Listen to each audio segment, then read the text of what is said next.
the worst part of the movie, by far, is the usage of the character Enchantress. Oh my fucking god, was it terrible. First off, her backstory was just not existent. I mean, I know there were little bits of dialogue that she spoke, like when she was talking to her brother through that random black dude, which, by the way, so she just suddenly evaporates from the apartment, right?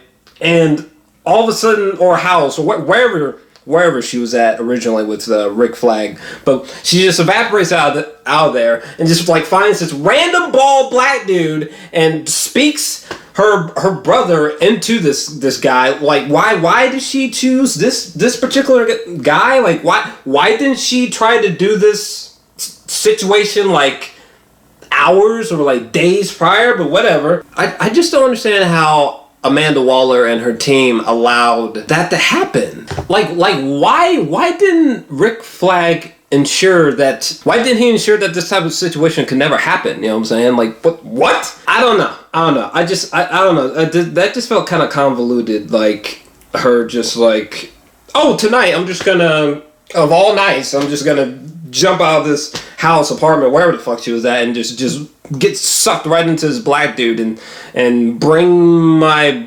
brother's spirits back, and me and his ass are gonna... What the fuck was... What was Enchantress's plan? I guess, like, eons ago, she was just, like, some evil pharaoh, and she's bringing evil upon the world because she needs to? I don't know. Her story was very incoherent to me. I didn't like the way that she visually looked at all. I couldn't take it seriously. There was one moment where, like, Cara Delevingne, she was like, she had her hand like this, and Enchantress went like that, and there was like the transformation. That was cool. I mean, that whole like 13 seconds, whatever the fuck it was, that was like the only thing that I liked. It was kind of intriguing that, you know, Kara's like her human self, she was like in some rainforest or some shit. She was traveling through a cave, and that's how she fell upon Enchantress. Also, I didn't like when, after she sort of brought her brother back, or husband, whatever the fuck that being was, you know, when she's got this, she's standing before this altar of morphing energy, and she's fucking like doing this weird twitching dance shit while she's like turning people into her soldiers that are all mutated as fuck. First off, during that whole sequence, like, I hated that her voice sounded like Cate Blanchett from that one part in the Fellowship of the Ring where she fucking goes Super Saiyan in front of Frodo. And I didn't like her weird twitchy dance moves, and I didn't really understand the logic behind whatever the fuck she was doing with that energy mushroom cloud thing. What the fuck was happening? What was she doing? Does anyone know? Was she just like sucking the life force out of the earth? Like, what the fuck? I hated how, like, from like her neck down, it seemed like all CGI. I really did not care for turning Enchantress into the villain. Why wasn't Jared Leto's The Joker the main villain? Why the fuck do we have Enchantress as... Everyone wants to see the Joker, and that's another problem with this movie. A huge flaw is that Jared Leto, the Joker, is like barely in the movie. I mean, he could almost count as a cameo. No different than Batman and the Flash's appearance in this movie. Just what the fuck? Why you got all this Joker marketing when he's hardly in the goddamn thing? Okay, I fucking love the Joker. I come up in this bitch, I'm like, oh man, I can't wait to see the Joker. He's barely in the goddamn movie. And then Jared Leto's talking about how they cut out a lot of his scenes, and now people are already talking about Ultimate Edition. Oh my god. How many? Oh my god. Look, a lot of movies have studio involvement, okay? And not every movie needs to rely on a fucking Ultimate Edition, man. When they announced the Ultimate Edition to this film, or Ultimate Cut, Final Cut, whatever, as I'm sure that they will, I'm just gonna be like, oh my god, goddamn. Why do y'all keep doing this? Jesus Christ. Can you guys get it together and try to hit the mark with the theatrical edition? Jesus, okay? The only person who should be doing fucking final cuts or ultimate editions is like Ridley Scott or something equivalent to that. Not... Sometimes the music choices felt a bit jarring for me and kind of took me out of the movie, to be honest with you. Prime example would be when that Eminem song came on while everyone's like sort of getting dressed and whatnot. I don't know. I mean, it's a great song, but like the whole soundtrack is great. Pretty fantastic, actually. It's just that the placement of certain songs, like in that scene I was just describing, is just kind of jarring. Like, it just took me out of the movie. Like, I was just like, is that fucking Eminem playing? When we are first seeing Harley and Will Smith and Amanda Waller,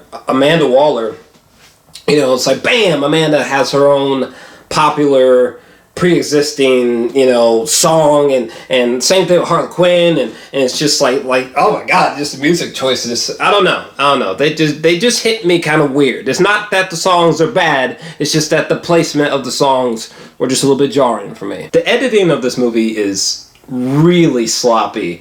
I don't understand the logic behind the beginning of the film. It almost feels like the first 30 minutes of this movie is nothing but introductions and backstory of the main characters. Like, literally back to back. Like, it was almost as if, like, the creators of the film just did this with the beginning of the movie. They were just like, okay, so here's Will Smith. Here's his backstory. Okay, here's Enchantress backstory. Here's Harley Quinn.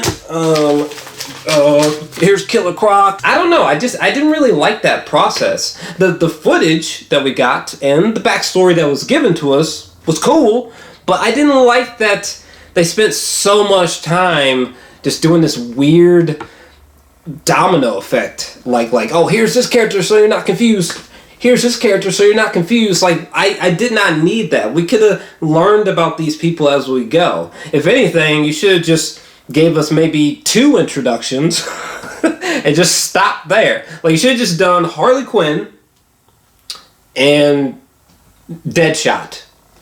And that's it, okay? Like, say Enchantress. I didn't need to see this backstory of her. I mean, it was interesting, but this whole backstory at the cave and whatnot, that could have been put at another section in the film and been more detailed, or it could have been taken out of film. Either way, I thought it was interesting, but honestly, it didn't have to be there, all right? Because when Amanda Waller, when she's standing in front of all these people and she tells Kara to bring out Enchantress and for Enchantress to do her thing, like that whole moment right there. The whole moment right there would have been a perfect introduction, okay? Along with a few lines of dialogue that she said here about Enchantress, okay? She's a witch, all right? Kara's character found her ass climbing in some cave, whatever. That all could have been just dialogue, right? And pieced together with this sequence here, oh, that's all I would have needed. You know what I'm saying? Like, what the fuck? And there was not enough Joker and Harley Quinn specifically moments in the film. I mean, God, I hate that. I wish there were more scenes. That shit pisses me off. Okay, so this moment right here where Will Smith is trying to get Diablo all riled up, you know, I really, really don't buy Diablo's motives here. At the back half of this film, we learn at this bar sequence that Diablo, he accidentally, you know, in a fit of rage, killed his wife and kids, and after that he's sort of, that's why, you know, throughout most of the movie he's sort of like this shaman, this sort of, you know, very peaceful, you know, Yoda-like figure, and that makes sense. So when you mean to tell me he's been peaceful all this time, you know, non-violent, refusing to be violent, refusing to use his powers all this time, but when Will Smith is just like, ooh, I'm touching you, what you gonna do? You mean to tell me that's what made him just burn down like 30 some odd people in this sequence right here? What? Some of the one-liners were just, oof. pretty painful. Like this moment here where Harley Quinn, we're bad guys. That's what we do. Also, there was one-liner when, okay, you know when everyone's having hallucinations? For example, Deadshot, he sees himself having killed Batman. Okay, well, right after that, after Diablo sort of wakes everyone up and it's like, no, it's fake, guys, it's not real. You know what I'm saying? It's not real, homie. When Will Smith is standing in front of Enchantress, he goes, lady, you are evil. One other thing with Diablo, when he turns into that, his second form, you know, like some Frieza shit. Honestly, I didn't really like the visual look of it, and in all honesty, it just reminded me of Mortal Kombat Annihilation, which for the record is fucking trash. Have you watched that movie recently? Oh my god! There's a moment where Amanda Waller, when she's in the back of a helicopter, and Enchantress, her brother, her husband, whatever that fucking entity was, he fucking like elongates his arm and it wraps around the helicopter and he just like brings it down. How in the fuck did Amanda Waller live from that? Virtually unscathed. Okay. Enough with the negatives. Jesus Christ. Positives. The chemistry amongst the cast as their character selves was pretty fantastic in my opinion. I thought it was awesome. Everyone got along great and believably, which was cool. The look of Killer Croc, perfect. Margot Robbie as Harley Quinn is literal perfection. So inspired. She nailed it. Absolutely nailed it. I think my favorite moment with her as Harley Quinn, or at least one of my favorite moments, is when she's on this helicopter. She's looking at this character here, and she's just like, what's that smell? Is that the stench of death? That I loved that part. Oh my god, they even, okay, Alex Ross is one of my favorite artists, period. Okay, I love his work. Love it. And they brought this image from Alex Ross's like paintings. They brought this image to life. That is just fucking awesome. Every single time that Jared Leto was on screen as the Joker, he was perfection in my opinion. Yes, the tattoos are definitely a bit jarring at first, but to be honest with you, once you see Jared Leto performing, the tattoos sort of just take a back seat in my personal opinion. And actually, I really like the mouth, the mouths that he has. You know, like when he was doing this and shit and laughing. That's a fascinating fucking idea. I like it. I'm still very against the whole damaged on his forehead, but like it's sort of faded a little bit or something. So to be honest, I forget that it says damaged up there most of the time. And his performance is just outstanding in my opinion. There's just not enough of it. He just comes off as, there's just so much like animalistic intensity. There's one moment where during this sequence here, where he's like literally growling at this motherfucker. I don't know. He just radiates intensity. Seems so mentally unstable. It's just crazy. Like, I would not want to be in a room with that motherfucker. I love the scene where Margot Robbie, she's like strip dancing on the pole, and Common is there. What the fuck was Common doing in this movie? But Common was there, all tattooed up, and the Joker's interactions with this dude, I was just in my seat, just like. But yeah, I thought he killed it as a Joker. I loved it. And my favorite fucking scene, which utilizes this song right here, which that song is just so good. Shit. The scene that I'm talking about, which was my favorite scene in the movie, which is this moment here. Oh my God, Jesus! Like, they captured the romance between Joker and Harley Quinn so perfectly. Oh my God, shit. I loved when Joker, when he was like, would you die for me? No. Would would you live for me? Oh my god, man, shit, that, man, it was just so perfect, and I love that scene. I'm gonna move on, because I could talk about that scene for probably a whole hour. I really liked what they did with Deadshot. I thought that was a fascinating surprise. I loved Deadshot's introduction. It felt literally perfect, especially how it ends with him propelling down the side of that building. Ooh!